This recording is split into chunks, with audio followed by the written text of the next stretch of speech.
Welcome to another episode of HR Like the Podcast. I'm AJ. And I'm Abby. And welcome to work. Thank you for coming again. Welcome to... Did we say we're going to do town halls? Is that... Yeah, but we don't have the podiums yet. We got to have a little different setup to do a town hall now, right? Because we're supposed to be standing, not supposed to be sitting. So... But anyways, welcome. Thank you guys for joining us on another... Charlotte got something. We always... On another wonderful podcast. Yes, yeah, that's with it. My very best friend. Me. I'm the best friend. I'm the wonderful one. Okay, wait. Before we get started, I just thought about something. Let me tell you what I'm annoyed with in the world. Do you tissue, like toilet paper, in the bathrooms? Are you over or under? Do you pull the toilet paper? Is it over, or you have to pull it under? Okay, so I have to tell you guys something. So we have our bathroom that's attached to our bedroom, like the master bathroom, and it has a bathroom in there. But my husband's not allowed to use that bathroom. No, he uses it to shower. He's just not allowed to use a toilet because it's open air. It's not like, some have like a little room. Ours doesn't have that. So he uses the hallway bathroom for his toilet. Wow. And I use the one at the master Are you bathroom. making him? Wow. Yeah, I think it's good for our relationship. Because there's certain things that I like and I take as an importance that maybe he doesn't. So wow. Okay. That's So yeah. I like things a certain way. He does his thing, and then So okay. So are you over or under? I'm over. Okay. Over. That's good. I'm here. Okay. Check. Let me write that. Check. Over. I think under is a little strange. Yeah. It's Like, how do you? how do you do like? it? What do Yeah. you? Yeah. But I guess ultimately doesn't matter. Yes. I don't know if I notice. If I go to somebody's house, I don't notice. Do you really? Oh yeah. It's weird. I don't know. I usually try to smell the soaps when I go to someone's house. I'm like, this Bath and Body Works, white peony, rainfall. Note. Abby cannot come to my house. The antibacterial is good too. Like, I love a dial antibacterial. All right. So back to HR Like the Podcast. Okay. Where we talk about HR topics and other. Yeah. I think I just kind of interrupt you. So. Yes. Again, thank you guys for joining us. I think the topic today that we're going to discuss is if not HR, then what? That's right. That's the title. Yeah, for sure. So tell me a little bit about like before you got your first HR opportunity. What were you doing? So I was a pharmacy major, and I think we went through this. I think our first episode or somewhat. But I was a pharmacy major. I wanted to be a pharmacist, so I thought I did. Became a pharmacy technician, and I quickly discovered it is boring. I couldn't pronounce the medicines. I just stood up out there.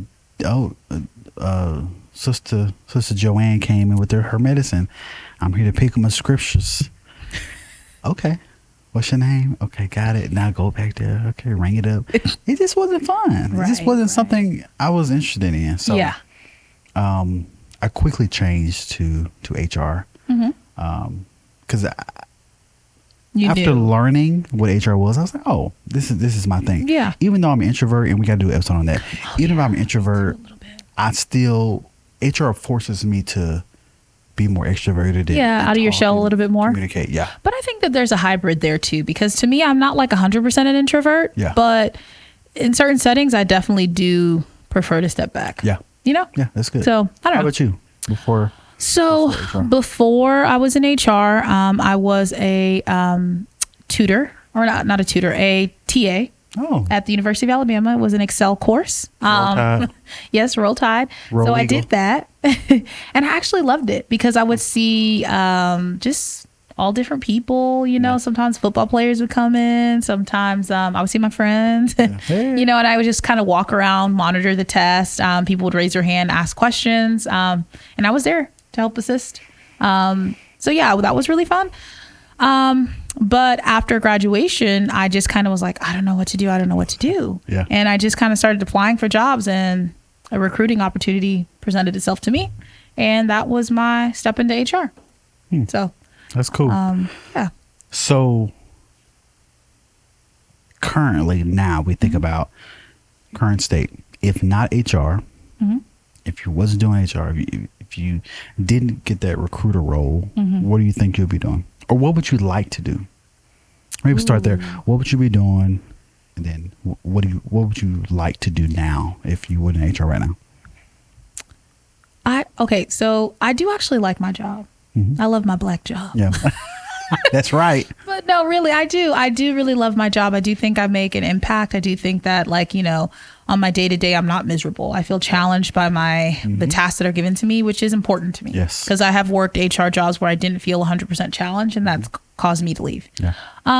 But yeah, if it wasn't for HR, my minor was in social welfare.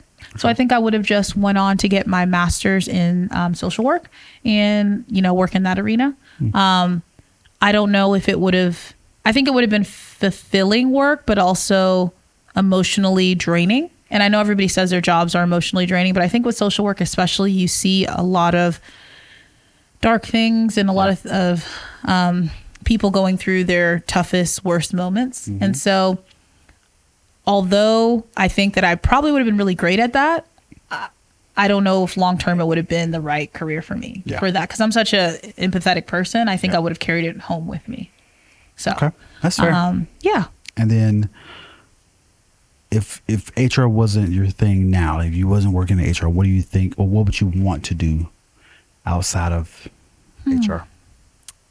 I really, like right now.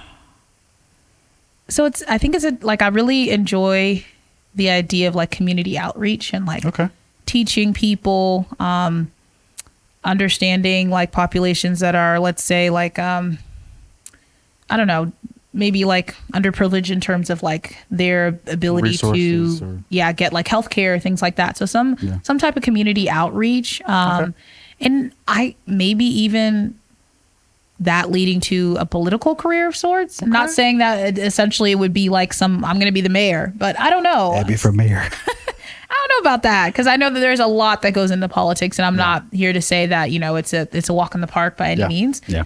But like, I think I feel so strongly about people. I'm so passionate about that, and that could possibly have led to a door within, you know, even if it is local, like the local political landscape somehow. So. Wow. Didn't expect that. Yeah. But I also, you know, maybe teaching. But again, I think teaching wouldn't have lasted long, because I did that in college as well, where I did teaching. And it just, although it is rewarding, I don't know if it's something I could have dedicated my whole life to. Yeah. So. That's fair. What about yourself? Okay. So if I didn't go the HR route during college, I honestly don't have a clue. Really? So as you were talking, I'm like, man, that is not my story. I don't know what, because I didn't do pharmacy. You know, nursing was in there, but my mother's a nurse, and she was just like, hey, you should do nursing. Nah. Yeah.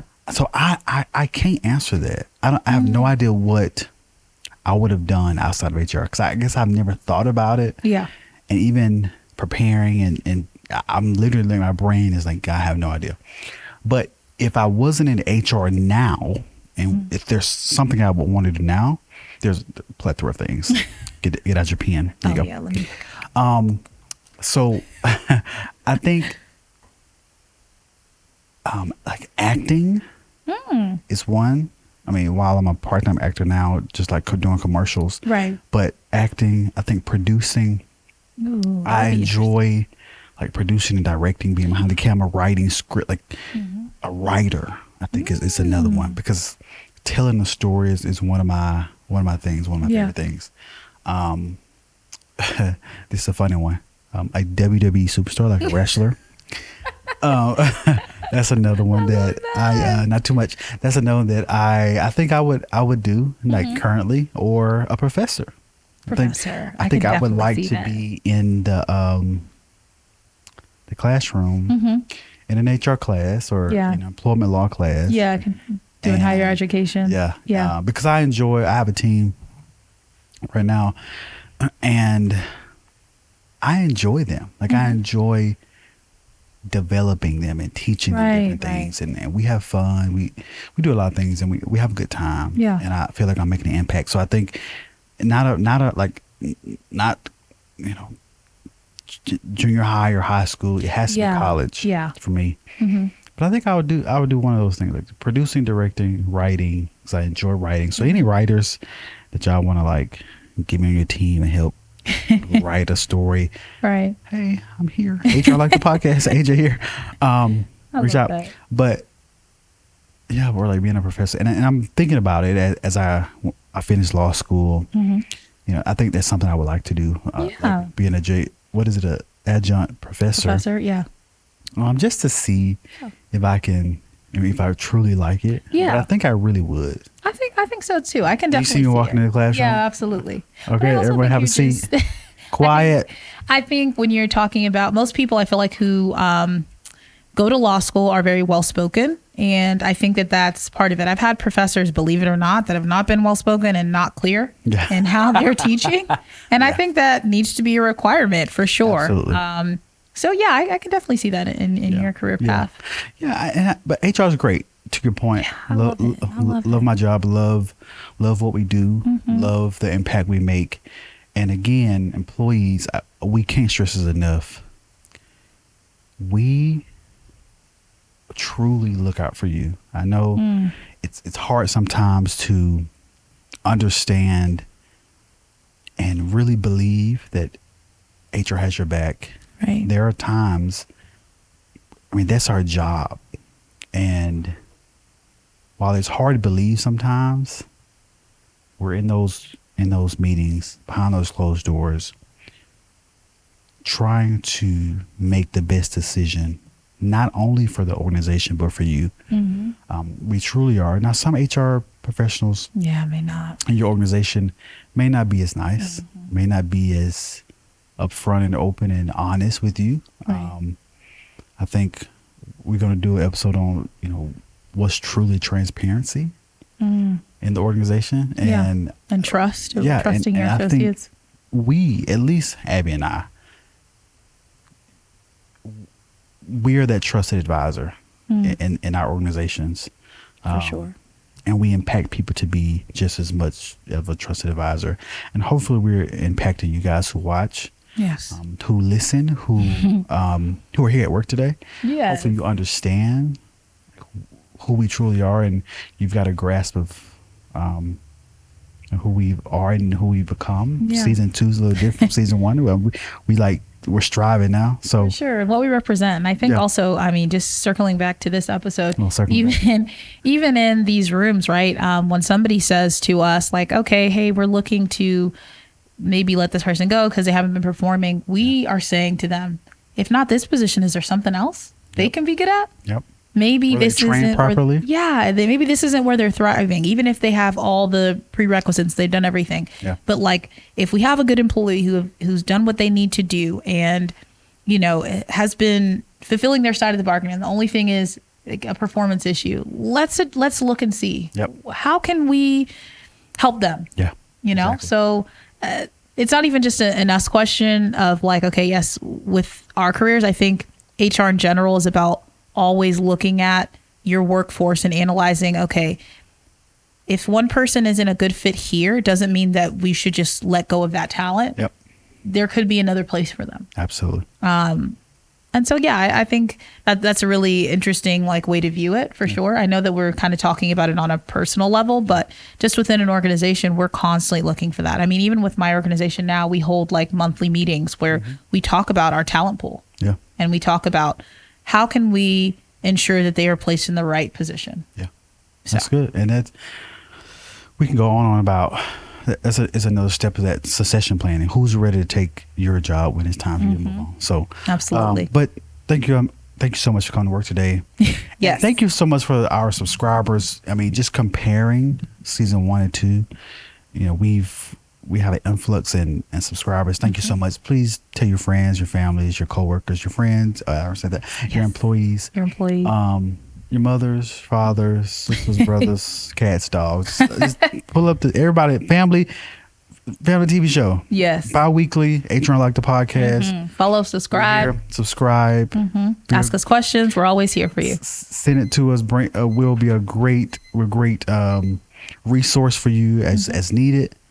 Is there anything else I'm missing? No, I don't think so. You sure? For sure. Should I say your part? You say my part? No. You gonna mess it up again? No. I think you've messed it up. Listen, we thank you guys again. And Wait. until our next meeting. Oh. I don't have anything. Until our next meeting. Is that Red Week? Why you holding the mic? See, I did it right this time.